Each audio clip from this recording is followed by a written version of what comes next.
क्या कोई ऐसा पिता हो सकता है जो अपने ही बच्चे को काट के शेर को खिला दे? एक ऐसा पल था जब एक पिता ने अपनी आत्मा को चीरते हुए अपनी जान से प्यारे बेटे को भगवान के नाम पर बलिदान कर दिया। क्या आप अपने बच्चे को इस तरह की कठोर परीक्षा में डालने की हिम्मत जुटा सकते हैं? क्या आपके भीतर इतना विश्वास और भक्ति है कि आप अपने सबसे प्रिय को भगवान के चरणों में अर्पित कर सकें? तो चलिए कहानी शुरू करते हैं, लेकिन उससे पहले छोटा सा इंट्रो।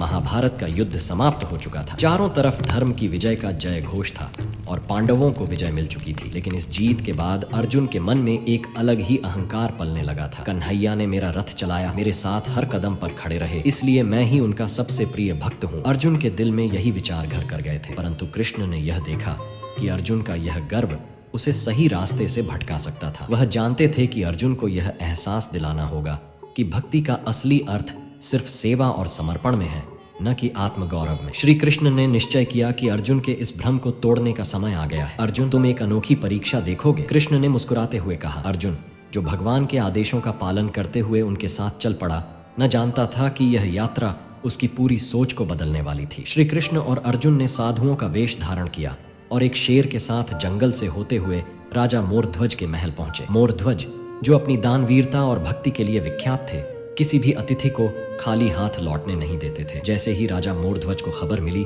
कि दो साधु सिंह के साथ उनके द्वार पर आए हैं, वह नंगे पांव दौड़ते हुए दरवाजे तक पहुंचे। उनका चेहरा विनम्रता और श्रद्धा से ओतप्रोत था। स्वागत है भगवान, मैं आपकी क्या सेवा कर सकता हूँ? श्री कृष्ण ने गंभीर स्वर में कहा।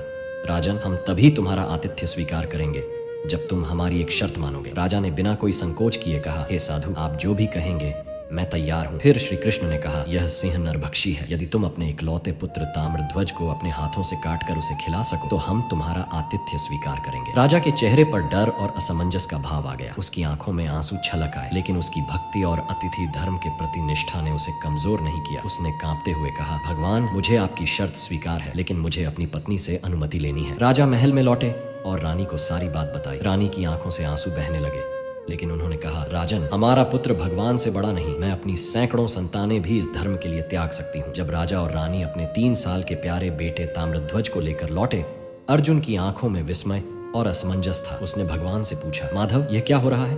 ये कैसा धर्म है? कृष्ण ने शांति से कहा, धैर्य रखो पार्थ, तुम सब कुछ देखोगे और समझ पाओगे। राजा और रानी ने अपने बेटे के 2 टुकड़े किए और सिंह को परोसा। शेर ने मांस खाया, लेकिन जैसे ही रानी ने अपने बेटे का चेहरा देखा, उसकी आंखों से आंसू रुकने का नाम नहीं ले रहे थे। उसके दिल में तड़प उठी। यह क्या? कृष्ण ने गुस्से से कहा, भक्ति में अधूरापन नहीं होना चाहिए। भगवान की यह आवाज जैसे चीरती हुई थी। वह रुकते नहीं, जाने लगे। राजा और रानी उनके पैरों में गिर पड़े। आंसुओं से उनका चेहरा सिक्त था। भगवान, हमें माफ करें, हमारी भक्ति अधूरी रह गई। यह दृश्य देखकर अर्जुन के मन में शोक और आत्मग्लानि की लहर दौड़ गई। वह समझ चुका था कि भगवान उसका अहंकार तोड़ रहे हैं ताकि वह असली भक्ति का अर्थ समझ सके। अर्जुन, जो कभी खुद को भगवान का सबसे बड़ा भक्त मानता था, अब भगवान के चरणों में गिर पड़ा और बोला, माधव, आपने मेरे गर्व को तोड़ दिया। अब मुझे समझ आ गया कि भक्ति में केवल समर्पण और प्रेम होता है, न कि आत्मगौरव। तभी श्री कृष्ण ने रानी से कहा, अपने पुत्र ताम्रध्वज को आवाज दो। रानी ने कांपते हुए कहा, भगवान, मेरा पुत्र तो अब नहीं रहा। लेकिन कृष्ण ने कहा, तुम उसे पुकारो। रानी ने फिर से अपने बेटे का नाम लिया और एक चमत्कार हुआ। मृत ताम्रध्वज, जिसे शेर ने खा लिया था, हंसते हुए जीवित लौट आया और अपनी माँ से लिपट गया। यह दृश्य देखकर राजा और रानी का दिल प्रसन्नता से भर गया और उनके आंसू सूख गए। दरबार में भगवान की जयकार गूंज उठी। अर्जुन ने सिर झुकाकर भगवान से कहा, माधव, आपने मुझे सिखा दिया कि सच्चा भक्त वह है जो अपनी भक्ति में अपने अहंकार को नष्ट कर दे। श्री कृष्ण मुस्कुराए और राजा मोरध्वज और उनके परिवार को मोक्ष का वरदान दिया। यह कहानी न केवल अर्जुन के लिए बल्कि हम सभी के लिए एक गहरी सीख देती है। सच्ची भक्ति का मतलब है प्रेम, समर्पण और बिना किसी अहंकार के भगवान के प्रति सेवा। ऐसे ही और कहानी सुनने के लिए वीडियो को लाइक कर दो और चैनल को सब्सक्राइब कर दो।